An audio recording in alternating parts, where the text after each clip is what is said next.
11월 29일 수요일 욥기 23장 1절로 17절 내가 가는 길을 그가 아시나니입니다. 욥은 이제 엘리바스의 말을 반박하기보다는 오히려 하나님을 향해서 간절함으로 뵙기를 원하는 것이죠. 이제 하나님의 법정에 서기를 원하는 것입니다.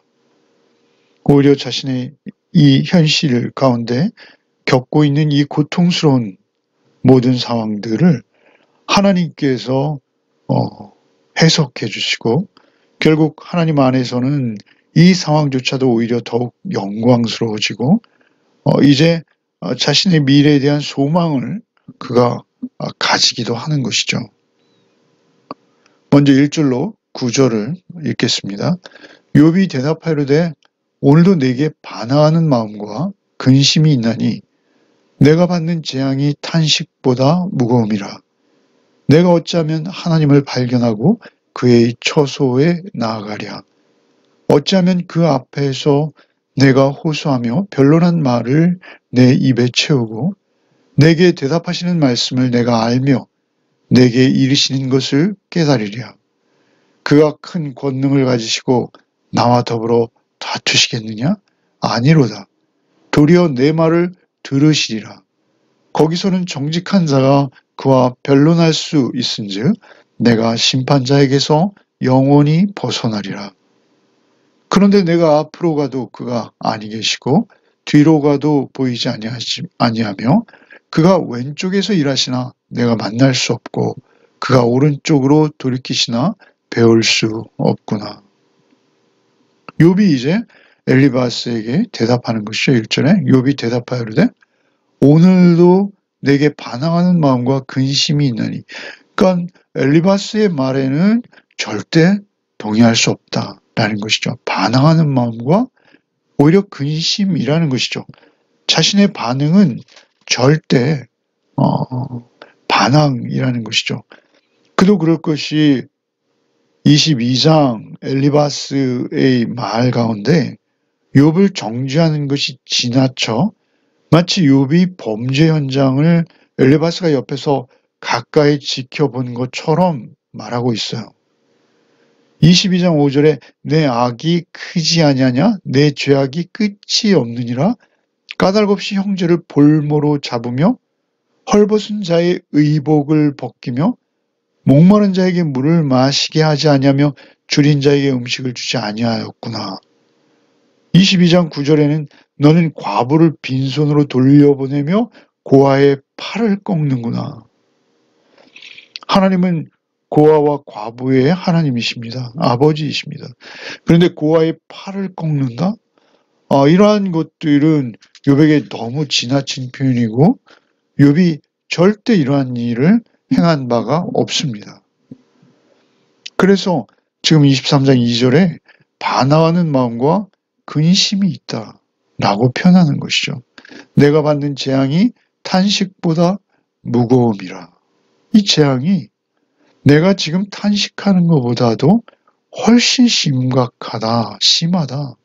내 탄식은 사실 이 재앙에 비하면 약소하다. 이렇게 말하는 것이죠.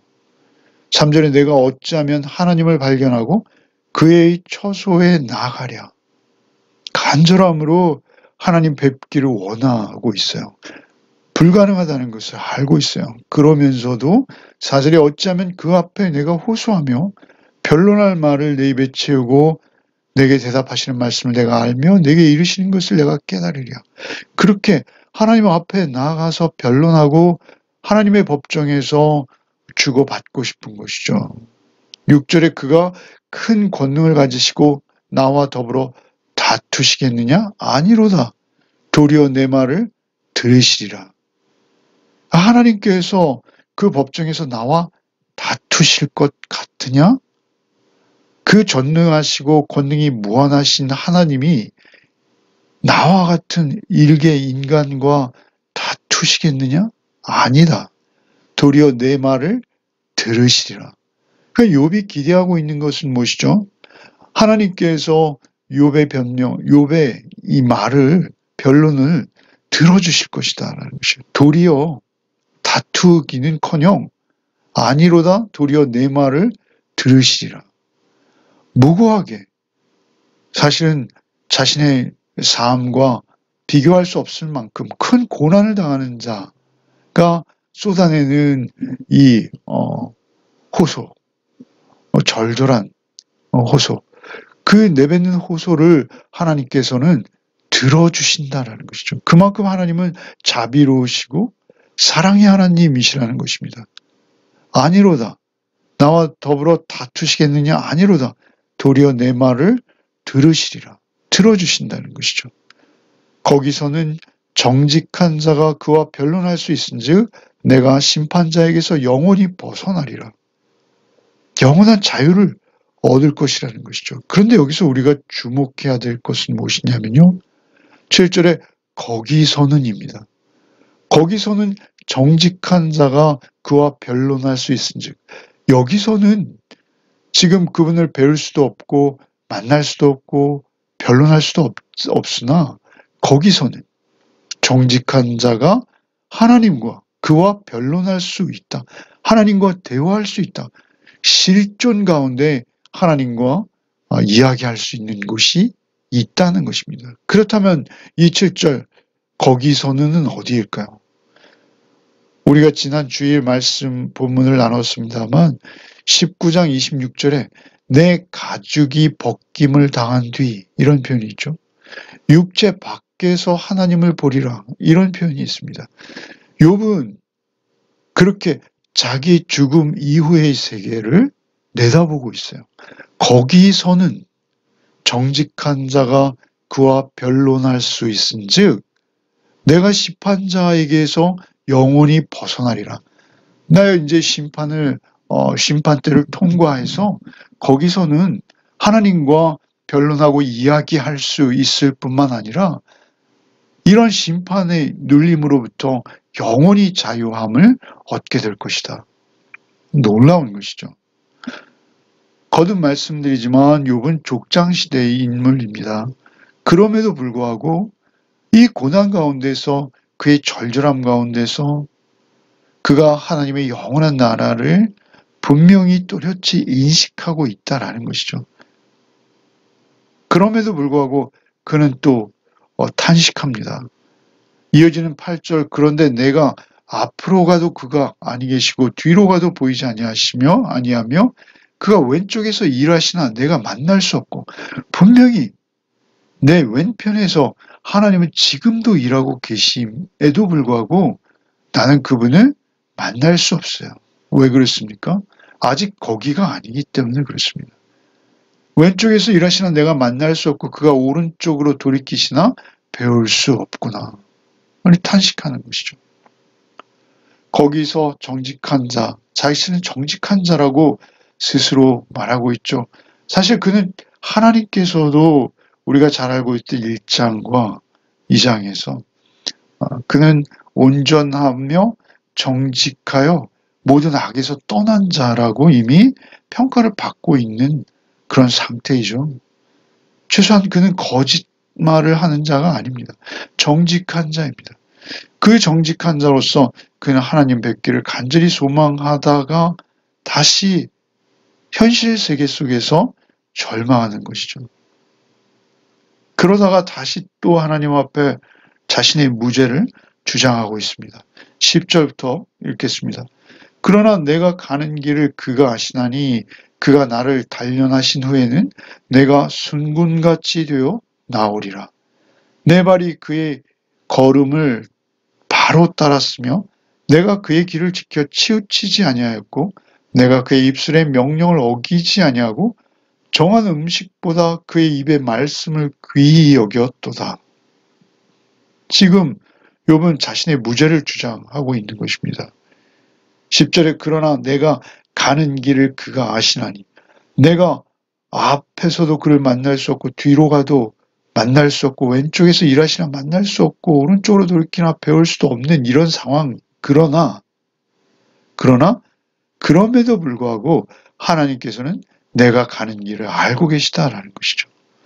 그가 나를 단련하신 후에 내가 순금같이 되어 나오리라. 이건 우리가 너무나 사모하고 또 많이 설교되어지는 그런 본문이기도 하죠. 그런 사실 이것은 문맥 속에서 우리가 조금 이것을 너무 편향되게 이해하는 경향이 있었습니다.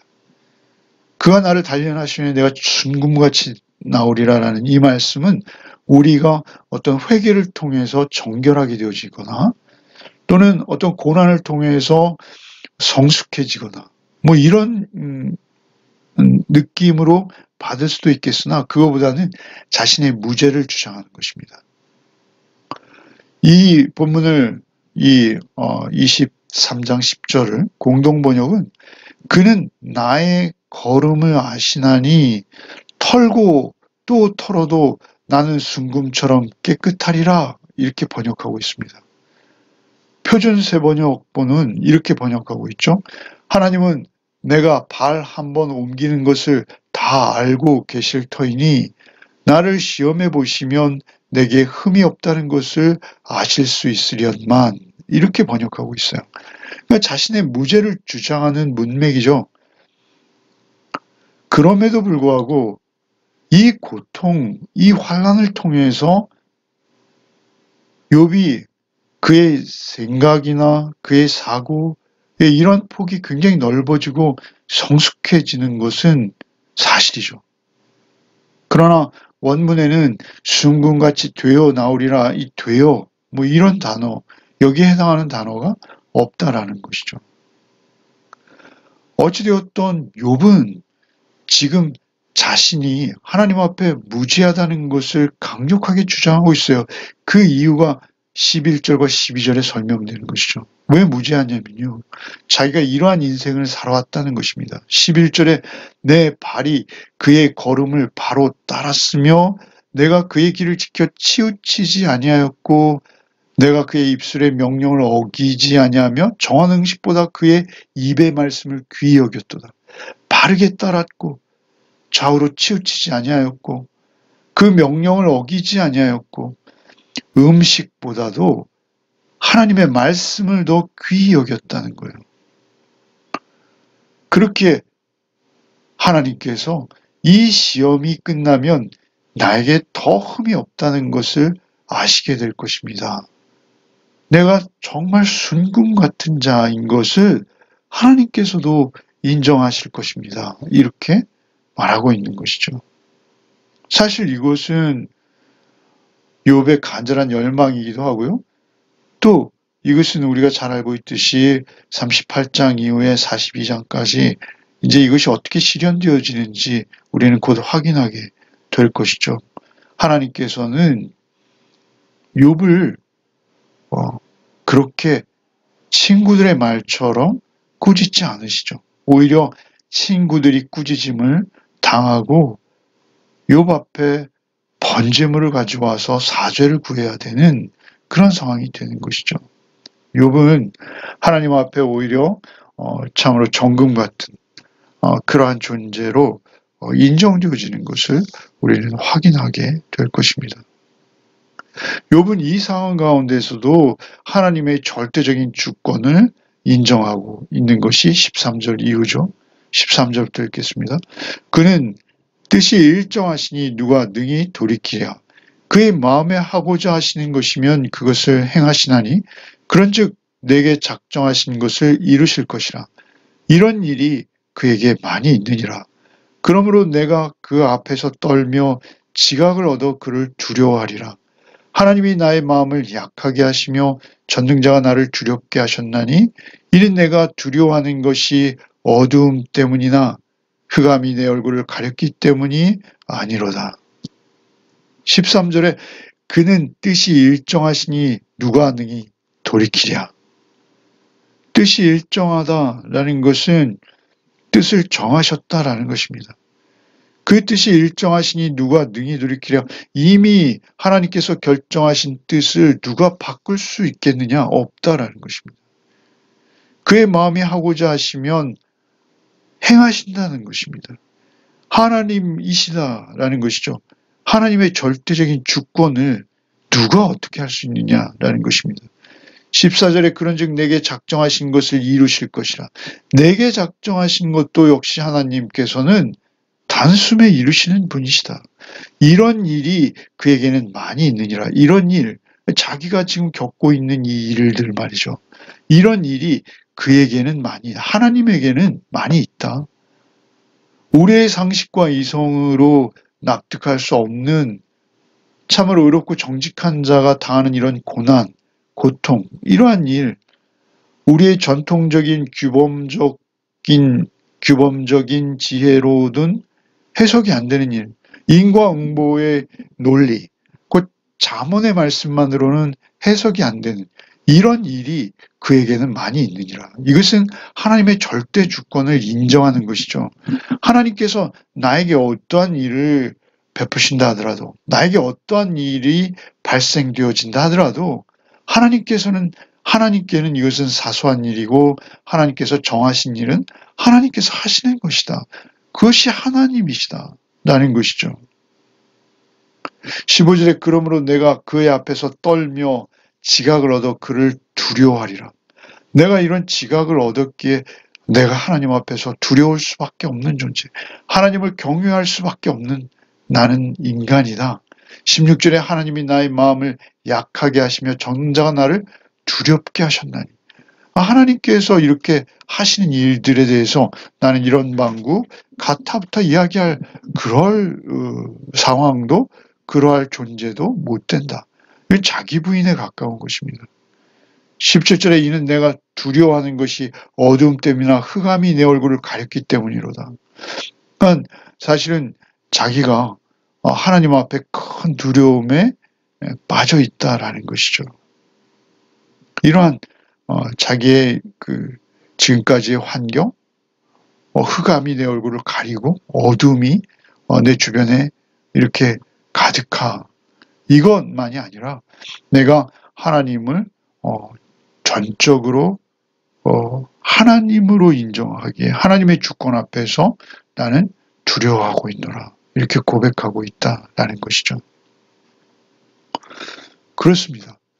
우리 인간 존재는 하나님 앞에서 이렇게 무력하고 나약한 존재일 수밖에 없습니다. 그럼에도 불구하고 하나님께서는 우리의 형편을 아십니다.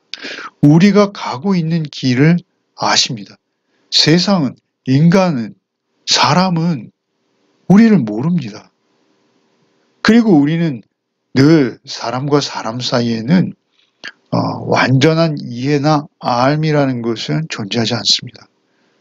그러나 우리라는 존재를, 나라는 존재를 완벽하게 하시는 분이 있어요. 내가 가는 길을 그가 아시나니. 이것은 내가 지금까지 걸어온 것도, 내가 앞으로 걸어갈 것조차도 하나님은 다 아신다는 것이죠. 그래서 하나님께서 우리를 감찰하실 때, 우리를 보실 때 아신다라는 걸 감찰하신다는 것입니다. 내가 가는 길을 그가 아시나니 그가 나를 단련하신 후에는, 내가 이 시험을 통과한 후에는, 내가 이 시험 당하는 것들을 하나님께서 보시면 내게 흠이 없다는 것을 아실 수 있다.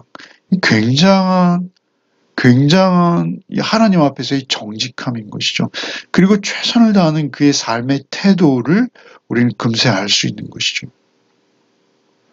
결국 이 어려움, 이 고난, 고통, 이 환난이 욥에게는 쓰러지는 것이 아니라 하나님 앞에 더 넓어지고 풍성해지는 그런 기회와 시간들로 작용하게 될 것이다 라는 것이죠. 오늘도 우리에게는 하루의 삶 속에서도 어려움이 있습니다.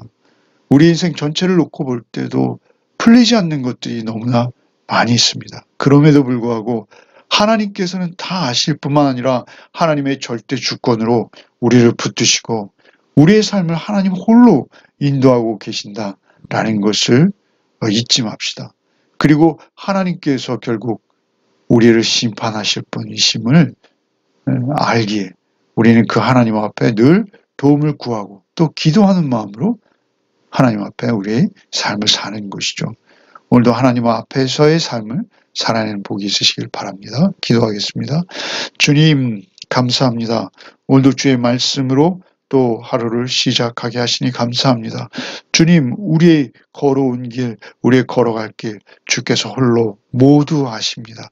나의 작은 신음조차도, 나의 작은 호흡조차도 주님 아십니다. 우리가 주님 앞에 숨길 것이 없음을 압니다. 주님, 오직 우리는 우리 주 예수 그리스도의 사랑과 그 은혜를 기대합니다. 주님, 욥이 참으로 나와 하나님이 다투시겠느냐? 아니로다. 도리어 내 말을 들으시리라. 이 고난당하는 자의 그 내뱉는 호소를 들어주시는 자비와 사랑의 하나님을 바라보는 욥의 믿음을 우리에게 허락하여 주셔서 오직 나를 사랑하사 나를 위하여 오히려 고통당하신 우리 주님을 바라보며 주님의 도우심을 구하며 오늘도 오직 주 안에서 하나님의 공의와 사랑을 붙들고 쫓아 살아가는 하루가 되게 하여 주옵소서. 욥의 고백과 같이 나의 걸음이 하나님을 따랐으며 하나님의 말씀의 길에서 좌로나 우로나 치우치지 아니하였으며 나의 정한 음식보다 하나님의 말씀을 귀히 여겼다라는 고백이 우리의 삶에도 있게 하여 주시옵소서. 성령님께 오늘 하루의 삶도 온전히 의뢰하는 한 날이 되게 하여 주옵소서. 예수 그리스도 이름 받들어 기도하옵나이다. 아멘.